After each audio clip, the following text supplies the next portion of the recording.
Happy Valentine's day. Hello hi అండి, నేను మీ సిద్ధార్థ సెన్ని. ఈరోజు ప్రేమికుల దినోత్సవం అట, February 14. పాయింట్కి వస్తున్నాను. ప్రేమించిన వాళ్ళు చాలా హ్యాపీగానే ఉంటున్నారు. ఒకవేళ ప్రేమికులు విడిపోతే చాలా బాధపడుతున్నారు. ఒక విషయం చెప్తాను వినండి, నిజమైన లవ్ ఎప్పటికీ బ్రేకప్ కాదు. ఒకవేళ బ్రేకప్ అయిందంటే అది ఎప్పటికీ లవ్ అవ్వదు అనమాట. ఒకవేళ బ్రేకప్ అయిపోయింది, మీరు బాధపడాల్సిన అవసరం లేదు. కొందరు సూసైడ్ దాకా వెళ్ళిపోతున్నారు. అలాంటి నిర్ణయాలు అయితే అసలు తీసుకోవద్దండి. మనకి లైఫ్లో ఎంతో ఫ్యూచర్ ఉంటుంది. మన స్కిల్ని మనం పెంచుకుంటూ ఫ్యూచర్లో మంచిగా ఎదిగితే మన దగ్గరికి వాళ్ళే వస్తారు. లేడీస్ అయినా మెన్స్ అయినా సరే. ఈ మాటను మీరు గుర్తుపెట్టుకోవాల్సిందిగా కోరుచున్నాను. నెక్స్ట్ ఇంకొకటి, పెళ్ళైన వాళ్ళు ఉంటారు కదా, పెళ్ళైన తర్వాత విడిపోయిన వాళ్ళు కూడా ఉంటారు.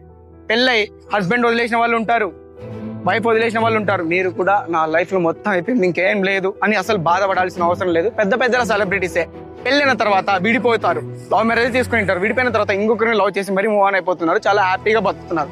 వాళ్ళే పెళ్లి చేసుకుని హ్యాపీగా బతికినప్పుడు మనం బతకలేమా చెప్పండి? అందుకే లైఫ్లో లవ్ అనేది ఉండాలి. కాకపోతే లైఫ్లో కలిసి ఉండాలంటేనే లవ్ చేసుకోండి, పెళ్లి చేసుకోండి. విడిపోతామని తెలిసినప్పుడు మీరు కలిసి ఉండొద్దండి. పెళ్ళి విడిపోయినా సరే ఇంకొకరిని లవ్ చేసి పెళ్లి చేసుకోండి. అరేంజ్ మ్యారేజ్ అయినా సరే చేసుకోండి.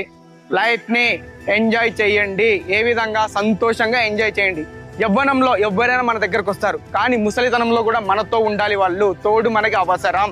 యవ్వనంలో ఉండి మనకు తోడు అవసరం లేదని చాలా మంది బాధపడుతుంటారు, కానీ ముసలితనంలో కూడా మనకి మనిషి అవసరం అండి. ఇది గుర్తుపెట్టుకోండి. తోడు అనేది ప్రతి ఒక్క మనిషికి ఉండాలి. మనల్ని అర్థం చేసుకునే మనిషిని మనం ప్రేమించి పెళ్లి చేసుకున్నామంటే మీ లైఫ్ చాలా బాగుంటుంది.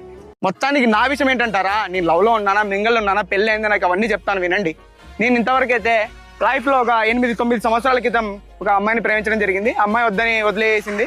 నేనేం చాలా బాధపడ్డాను. తర్వాత మూవ్ ఆన్ అయిపోయాను. చాలా మంచి పేరు వచ్చింది. ఇప్పుడు చూసుకోవచ్చు మీరు కూడా. ఇప్పుడు సక్సెస్లో ఉన్నా కాబట్టి నాకు ఫాలోయింగ్ పెరిగింది. ఎంతో మంది ప్రపోజ్ చేయడం జరుగుతుంది. కానీ నేను తూచి ఆలోచిస్తున్నాను అనమాట పెళ్లి చేసుకోవడానికి కూడా. ఒకవేళ మంచిగా నన్ను ప్రేమించి నన్ను బాగా చూసుకుంటాను అని ఒక అమ్మాయి వచ్చింది అనుకో, ఖచ్చితంగా నేను పెళ్లి చేసుకుంటానండి. మీ ముందు కూడా తీసుకొస్తాను ఫ్యూచర్లో. ధన్యవాదాలు.